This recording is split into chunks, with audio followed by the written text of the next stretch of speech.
everyone. So we have Josh Bryant with us today. He is a longtime powerlifter, and actually, I think your mentor was Fred Hatfield. Is that correct? Yes, sir. Dr. Squat himself. That's pretty awesome. And today we're going to have St. Jude's Children's Hospital as the charity. And can you just briefly explain your reason behind that? Yeah, I mean, nothing like personally has affected our family or anything, but it's just, I can't imagine a kid being sick like that and someone not be able to help them. So I think that's, we got to take care of the kids first. So. Sure. Yep. I totally agree. And, mentioning Dr. Squat, so you're more known for your bench, correct? And not your squat? Correct. And I believe that I've heard you mention that your deadlift is the lift that you're most proud of. Why is that? Because I'm not built very well to deadlift. I have a long torso, short arms. So I had to work really hard at that. And I was able to get it up to 810, which, is a real good deadlift. And I had to work a lot harder at that, where I think, if someone's built well to do a lift, like if you have arms that hang down to your knees and you're not deadlifting very well, that's on you. You should be. And, so I'm built well to bench, so I better be good at it, but deadlift, not so much. Yeah. And I'm literally the exact opposite. So I have about a 6'4" wingspan, long arms, and deadlift I was great at. But my squat was always horrible. My brother and I are the same height, but if you look at where my hips are, they're like 3 inches higher than him. Just very long legs. And so my squat, even just to get up to like a 4 or 5 squat, took forever for me just because of, my body type. So I can relate on that. That was actually one of my most proud lifts. And so you're obviously kind of gifted all around, I would say, in powerlifting, your ability to put on strength. But for people who aren't necessarily so gifted, because I believe even at a young age, you were doing pretty well at this.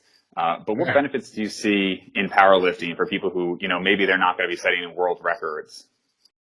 I think it's fun just to compete at. So, just how people, if there's people that have a great time doing softball or something that aren't going to go anywhere with it, to make money or anything like that. So I think the fun aspect, I think, self-confidence, obviously, the health benefits of, especially if you're not, I think that kind of you start to lose the health benefits when you're hitting world-class weights, but if you're just doing it, bone mineral density, things like that as you age can be extremely helpful. Yeah. And you mentioned towards the world record, once you are getting that hard or that heavy, injuries can add up. So how often do you see pec and shoulder injuries when you're helping people out with their bench presses or their overhead press?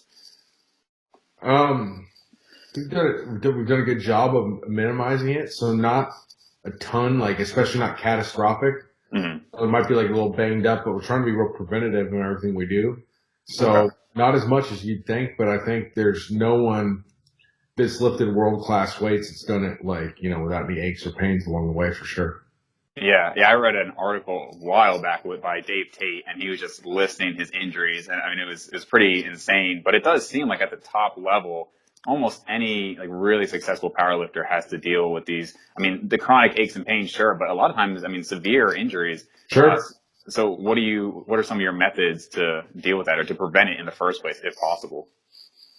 Well, I think your most important strategy is just, periodization of your training. So you're basically properly, if you don't know that term, just for somebody listening, is just, cycling your training correctly. If you're going heavy all the time, maxing out every week or things like that, never building your base, that's going to be the best way. So more than any sort of prehab exercise, complicated ratios of push to pulls, that kind of stuff. Yeah. First and foremost is just properly cycle your training. And of course, training with proper technique. You have to train with proper technique, rest, things like that. But then I do want to say I think that the periodization, the proper technique are going to be the most important way. Yeah. But then, in the off season, not just hitting the core lifts year round all the time for high volume and doing no assistance work. You need to build up all the supporting muscles and, build up that work capacity hypertrophy base in the off season of powerlifting. It's going to pay off when you're peaking for a contest and be a lot less likely to get hurt too. So how much do you emphasize those other exercises? Are there specific accessory ones that you really prefer? Definitely. So as we get closer to a contest, obviously the main objective is going to be, being able to lift the most weight under the rules from point A to point B within, technical rules.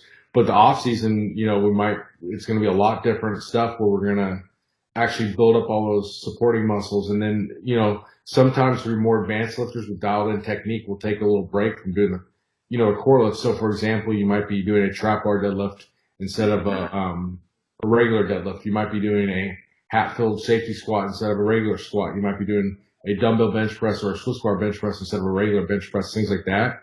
Just hitting at a little different angle, build all that area up, and prevent any kind of overuse area. And sometimes someone will hit it real hard for a long time. Might go 4 or 6 weeks without even training with the barbell. For really without touching it at all.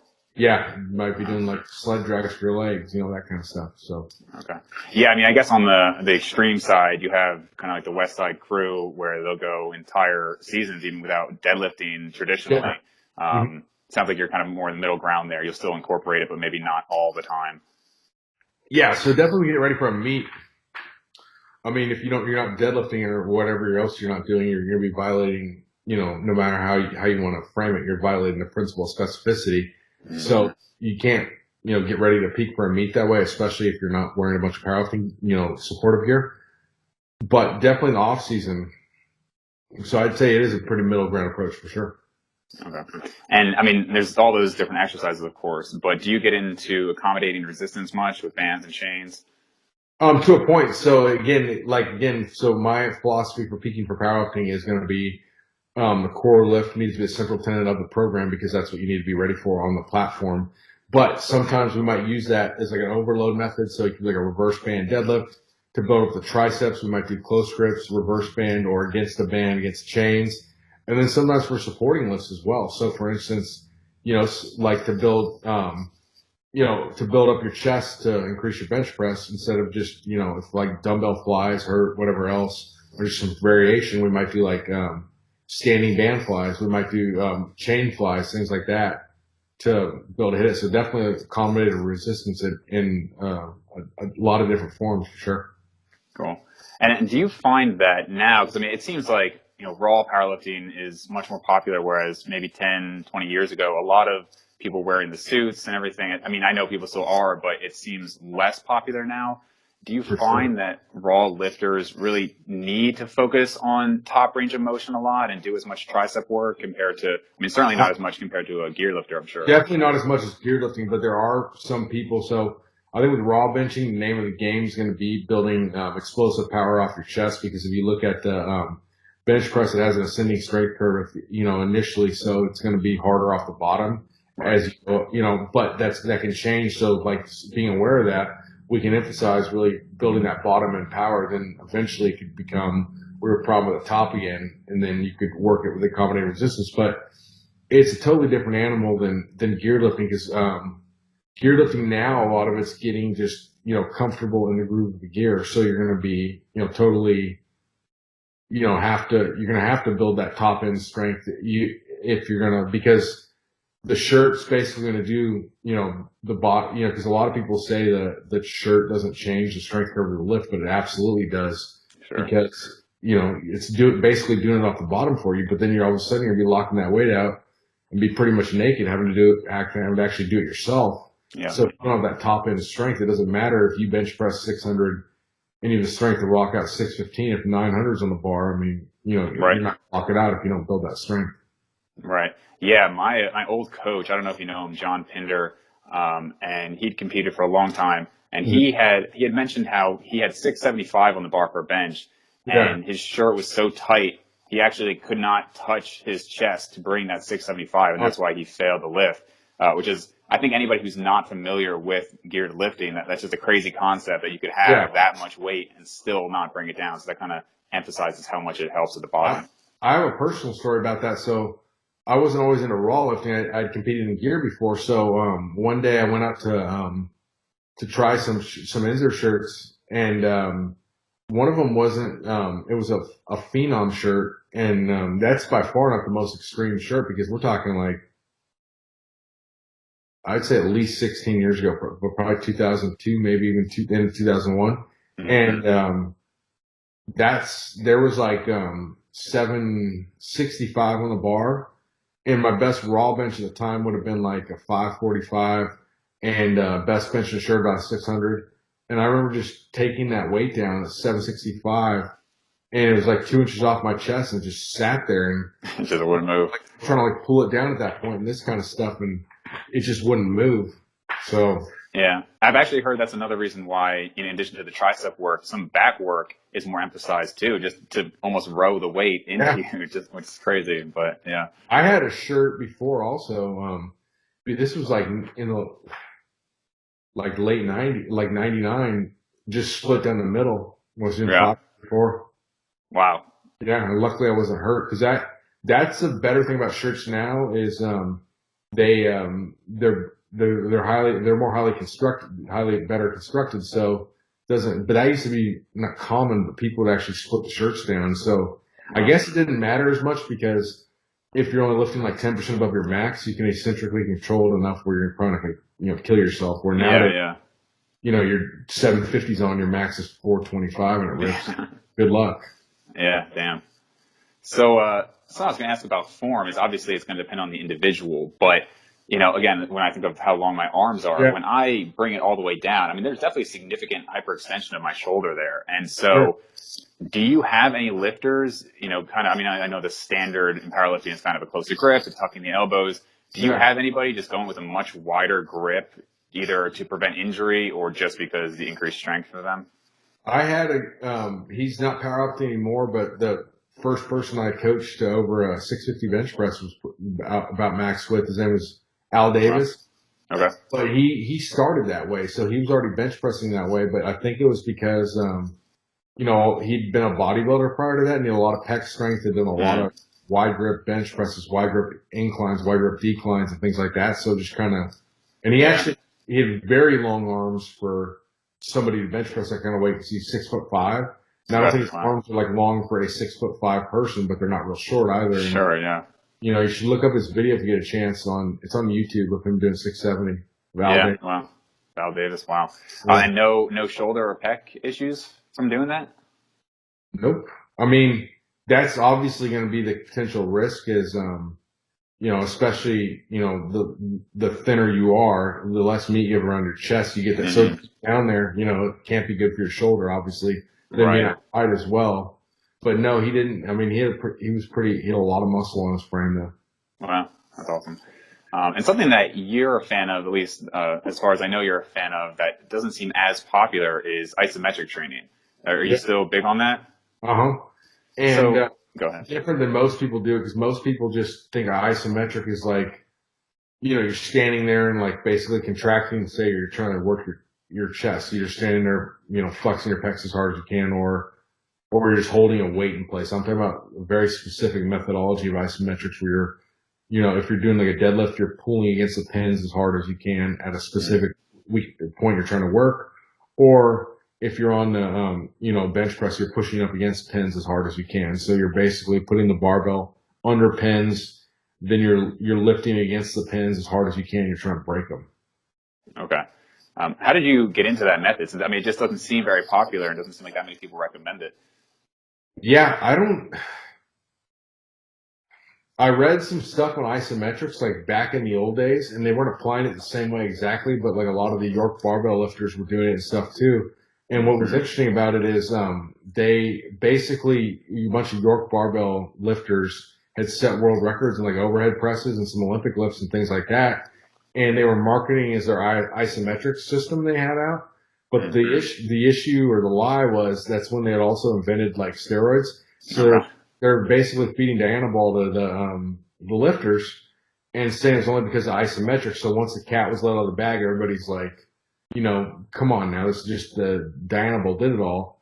But I mean, obviously it helped. I'm sure it helped more than the isometrics. But the flip side is, I mean, you can go to NALA you have, hundreds of people there that are on steroids that are training and very weak. So it doesn't just necessarily make you strong. It's going to make you stronger than be without it. But like, you can't just discount something because there's extra help. So I think that's kind of like, it was a reactionary response. Like, this is, we've been duped and it's all a lie. Where, yeah, they were lying, but there was some value to what they were doing too. So it's like, some value, it's limited value, but the higher your strength levels are, the more limited value helps you. because the argument against it is it only transfers to that specific range of motion about 20 degrees from where you're working it. Mm-hmm. That's my argument for it. If you're trying to eliminate a sticking point, what better way than something that strengthens that region? So you're going to basically produce about 15% more force than you normally could on a concentric range of motion. And you're going to be able to do it for a long time because you hit that spot for 5 to 6 seconds. And there's no way you can produce maximal force for 5 to 6 seconds concentrically, especially in your weakest region. So overloading it from all different directions. Now, will you put it directly at the sticking point, or will you go a little below it, and so you can build up that power to break through it? I would go I would err to the side of slightly below it because they're like you said, to go through it, and then it's going to transfer about 20 degrees anyways. Right. And sometimes the only issue with it could be there could be some sort of breakdown happening earlier in the lift that's causing it later. So, if like say I'm stalling at my knee and the deadlift of my start's like horrible, that could be because of start. The flip side is though, even you still would build strength in that region, but like if your technique's sufficient and you're stalling out in a certain region, it works like magic. Cool. And something I've noticed in powerlifting and definitely in bodybuilding, but powerlifting too, as long as you can, avoid the injuries, is it seems that, people can really progress and stay at their peak levels for a much longer period of time.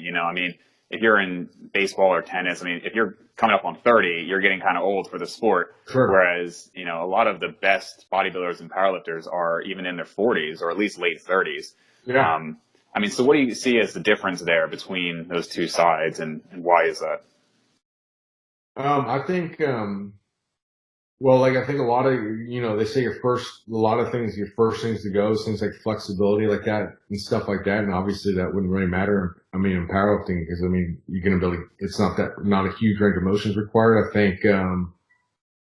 think people get into it later too. So I think, I bet you anything, if, no one started playing baseball at 20, they'd be a lot older in the MLB too. So I think that's probably part of it. Also, I think, like you just said, that's sort of like the flip side would be it's sort of a stereotype too. So like, if there's any doubt, they're going to cut you. Where in powerlifting, you're kind of like the master of your destiny. If you can lift more than other people, doesn't matter if you're 72. Like no one can say you're done. It's like no, I'm going to keep going. Like where those sports, you're kind of left up to the manager's mercy. So probably. Is there an age that you kind of start? Of course, it's going to be dependent on the person, but is there an age you start to see a general decline where people maybe they start competing in masters, or it's just they've kind of hit a wall, or is it too variable? So I haven't really run into people that's kind of like, say like another sport, you could say, oh yeah, like so and so's, like a step slower than they used to be. Now they're going to be out of the league or whatever, blah blah blah. I haven't seen that as much in powerlifting, where like I haven't seen people just like, oh yeah, he deadlifted 800, now he does 785 and 770. It's usually something happened along the way. Like if someone stays injury free, I don't really see that many people just burn out that way. It's usually something happens, or there's interest in it. Because like the first guy I trained with, there was a great deadlifter. His name Josh Bryant, and he deadlifted 804. He's 51 years old. He's the only person at the time over 50 to do it. Wow. And that's when people as a whole were not lifting as much back then. So it was one of the best deadlifts in the country. And he was 51, but he started lifting at 37. So my guess is more important than your age. You got a certain window of time to probably do things, and then it's going to be over. So if you started at like 30 years old, you may not hit your best till 45. Yeah. Wow. He started at 37 and he got up to over 800 pounds. So I don't we don't know. So maybe if he would have started at 13, at 32, he would have hit 1,000 pounds or something. We don't really know though. Sure. And, given that this tends to be a long-term endeavor for people, what are some of the biggest mistakes that you see people make getting into powerlifting? I think, the biggest mistakes I see people make is I think there's a few different ones. So I think one of it's like they're training to extreme. So like some people are afraid to go heavy ever, and then other people will only go heavy. So like they're gonna just train the same way all the time year round, burn themselves out that way. I think a lot of people major kind of in the minors where assistance work's important, but they get so focused on, like their 3 board press PR, they're not worried about necessarily, or like they get injuries that way because like that's how I had elbow surgery is because I think I was doing like my arm work too heavy. Okay. So I got so focused on like, okay, if I bench press 500 and I'm doing skull crushers with X amount to bench press 600, I need to do this. And, it's not proportionally necessarily going to stay up that way. And you just put like you lift so much weight on your joints, small muscles, things like that on those isolation exercises that it can, cause you to go crazy. And then, I think the other mistakes people make is they get like too low of frequency or too high of frequency in their training. So like, people squatting every day, twice a day, or they, thinking they can, I can't, squat more than twice a month. So I think there's like those kind of mistakes. And I think there's obviously as far as likes on social media. So a lot of people are just trying to, impress the camera. And, it's one thing if you're making a living with that or something, but it's another thing if, just, like 7 people see the post, I don't really see what you'd be getting out of it. All right. So not really looking long-term, basically. So, and obviously your recommendations for failure are probably going to be dependent on how frequent they're doing the lift. But nowadays I hear a lot of people talking about failure. Before it used to be, failure all the time, more so in bodybuilding at least than powerlifting. How often do you have a lifter actually hitting true failure or almost like to failure? It depends on the lift. So, I would try to avoid it on your main lifts, like your squat, bench press, and deadlift. I'm not one of the people that thinks like if you do, it's like, what do you say? If you, hit failure, you're failing type of thing, or like if you don't hit failure, you're failing to train type of thing. It's not, I don't think just mainly like you don't want to build like bad technique and bad habits in your head of like missing a lift. You want to, on the smaller lifts, I don't see as much of a problem with it. So if you're doing like, tricep push downs and you hit failure, for 3 sets, I wouldn't really see that as much of a problem. So the more centrally demanding the lift is, I think the worse it's going to be if you hit failure. The more central fatigue that will be induced.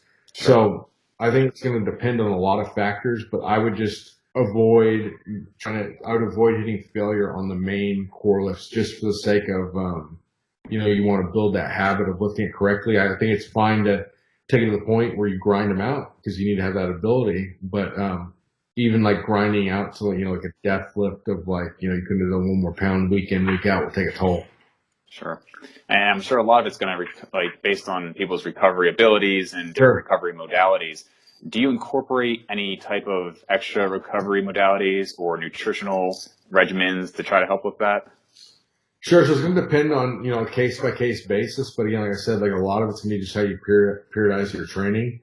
But, I'm a big fan of like, active recovery, just getting out there, the day after you train heavy to walk, things like that, light sled drags, things like that. It doesn't have to always be like, you're going to a chiropractor and have electrodes on you and that kind of stuff. There could be a time and a place for that. But I do think the nutrition is important too, because, I think a lot of powerlifters, I'm amazed at the amount of like people that weigh 400 pounds that claim they're following like some strict diet. It's very, very strange if that's the case, but I think there's like not a lot of truthfulness in nutrition, but I think it's very important. Okay, cool. And I heard you in the past talk about visualization techniques, and I was actually wondering, have you read Psycho-Cybernetics by chance? Yeah, many times, at least 3 or 4 times. Okay, yeah, same. So I first read that, actually, I think back in high school, but I thought that was a great book, and it talks obviously a lot about visualization and, the power of the mind and mental imagery. So could you just maybe go into that a little bit about how you use that to further your powerlifting goals? Sure. So, I don't think the central nervous system can tell the difference between a real and imagined experience. So I think, I use it myself a lot, like more like real vivid, I like to call it mental movies because I think you need to enter all your senses, not just like see it. So what I would do is myself is I would go there. I'd go in a dark, cold place, relax, and just I would play out what I was going to do in my head. So I would make it as vivid as possible. And the technique I would use is I would get it, whatever I wanted to accomplish, I'd look at it, you know, far away on a movie screen, and I'd make the movie black and white with stick figures, and I'd draw it into myself, and as slowly as it came in, bring light to it. And as light was brought in, instead of being stick figures, it would become 3D and a panoramic view eventually. And I would feel it. I mean, it wasn't just like, for instance, when I was visualizing one of my squats, I used to train with Gary Frank, and he'd always be chewing like tobacco, like dipping. And I remember like just sitting there visualizing it, the squat, and I could smell that stuff he would be dipping. So like it got really like vivid. I've even trained with hypnotists before. So done a lot of this kind of stuff. So yeah, it's been huge. I mean, I even like do stuff that a lot of people think is weird. I would like write out scenarios and how I felt about accomplishing a goal, and like write out I'm thankful for accomplishing that goal before it ever happens. Cool. So what happened with hypnotists? That's interesting. So my wife asked me what I wanted for Christmas, and one year, and I was like, I heard about this. I didn't even know at first it was hypnosis. I thought it was a friend of mine had told me about it, and I don't even think he knew it was hypnosis. He said this guy like had him, you know, he said it was, I don't know, he just hadn't, it seemed real. He told me I was on a beach relaxing. I gained 15 pounds of muscle and went through this whole thing, so I got to try that. So we were the first time I've been there, and we started talking about my book, Jailhouse Strong, and we did the hypnosis and talking about how I want to be number one on Amazon. And I'm not kidding you.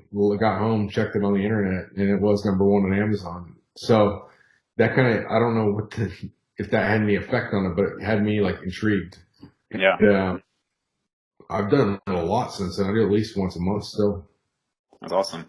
Yeah, and I mean, just, you know, for everybody listening, I mean, I guess to some people it can sound, like you said, it could sound weird or kind of like, you know, new agey, but there's certainly studies on, I mean, you know, we're limited in this area, but there are certain studies, and I've mentioned them in another interview I did, where they'd have people practicing with darts or shooting basketballs, and the people who visualized it without any physical practice did very similar to the people who actually practice. And, you know, both groups, of course, did better than the people who didn't do any type of practice. So, I mean, there's certainly something there. Yeah, and a lot of it we used in the hypnosis was also, this isn't hypnosis, but a lot of affirmations. Mm-hmm. So that was another big one of like my hypnosis coach would tell me to you know, I would just go by and say every time you see your reflection, you say what you're gonna say, and I would say it. So like we'd have different, you know, ones of like, even like, you know, a long time ago, I wasn't able to sleep very well. I was kind of having bouts of insomnia, and that was I remember he had me say I give myself permission to drift to sleep quickly so I can rest all night long, and I did that. And I mean, I'm talking like a few months of barely being able to sleep a wink, like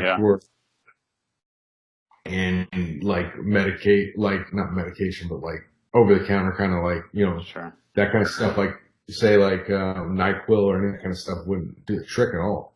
Wow. This, like in 3 days, I was just, you know, I mean, you can convince yourself of anything, so I still use a lot of affirmations myself too. Yeah, I mean, it's a very interesting topic, and if nothing else, I think we can kind of see that a lot of people who are at the top of their field tend to implement some sort of visualization and mental movies in their own way, but it seems pretty common among very successful people. Well, like you look at like Conrad Hilton, if you read cybernetics, he visualized his hotels before he ever started the chain. You know, Billy Graham used to give sermons to stumps in the swamp, and there's one other, Napoleon used to, you know, play battlefield type of stuff. I mean, it's all sorts of people. Yeah, it is very interesting. I don't think studies would do it justice, because the problem would be if somebody doesn't buy into it, I don't think it would work at all. So I don't think you can get like a control group if they don't believe it. So I think it's, you know, it's the power of belief. So if someone's not buying into it, good luck on doing a study on it. It's not going to do anything. Hypnosis is not like you can just, in like cartoons where you could like get somebody up on stage at a nightclub and, you know, get them to do something crazy. Like you're not that. trance. Right. And I think that's the big problem, like you said, with studies is if you believe that, oh, well, I'm not going to fall for that stuff where, somebody couldn't hypnotize me, you're going to be right, because if you're that skeptical about Absolutely. it, you're not going to buy into it. And, we can get into placebo effect and all that stuff as well. But for the most part, like you said, the mind is very powerful. And so even if it is just yourself convincing yourself of it, that's kind of the point, right? If you can almost trick yourself to make yourself believe it, but then it's hard again to trick yourself. So yeah, the end of the day, it's about results. So it doesn't, okay, even if you're just playing tricks in your own mind, but it's getting you what your goals are, who the hell cares, right? Right, exactly. So last question I have for you is just Sure. kind of like to end on an actionable step. So let's say somebody comes to you and, they've been lifting 15 plus years. Yeah. Their bench has been stalled for 5 years. I'm sure you've come across scenarios like this all the time. What is your primary advice for someone there who they tried a bunch of different things and they're just completely stalled out and they think that maybe they're done? Well, I would first find out myself if there's any injuries or anything, because that would be important to know, because there could be some reality somebody's got to face if they've had some kind of terrible injury. Mm-hmm. If not, I would find out what they've been doing and where their sticking points are, where they're looking at their other weaknesses. So if someone say, hey, I'm benching 400. Oh yeah, what are you overhead press? 185. Well, up to a certain point, you should be about 70% of that. As you get to the real elite level of, like a 700 raw bench or something, it's not going to apply as much, but for someone at that level. So I would look at structural balance issues. Is there something way out of whack weakness? Does your technique suck? That could, because if you're training alone, you might be doing something very obvious that someone else needs to catch. So I look at the technique, the structural balance or lack of would be a better term. And then what kind of injuries they're dealing with, because most of the injuries can be worked around. It's just, they might be doing the wrong thing. Like if you, say you're in high school and every time you could do more on dips, your bench just went up, but now they have your shoulder screaming like it's pop out of the socket. You're going to have to change something. Sure. All right. Well, thank you for talking with us tonight. Yeah. And where can people find you? You come on Instagram. It's Jailhouse Strong. Okay. My website's joshstrength.com. Those would be the two best places. Okay. And then you've got some books too, right? Jailhouse Strong, Metroflex, and I think Bench Press Science. Is that the other one? Bench Press Science. I got Built to the Hilt Bodybuilding Edition, Strength Edition, Jailhouse Strong. Yeah, I got a bunch. I probably got 10 or 11 on Amazon. Wow. Okay. Awesome. Well, thank you again. All right. Appreciate it. Thank you guys for checking out this interview with Josh Bryant. Please check out his other sources of information. He's got some great material out there. And if you want to see other interviews like this, please subscribe to the channel, like the video, and comment down below if you have other topics in mind you'd like to see covered. And please feel free to make your own donation to the charity that we're donating to today if you believe in the cause.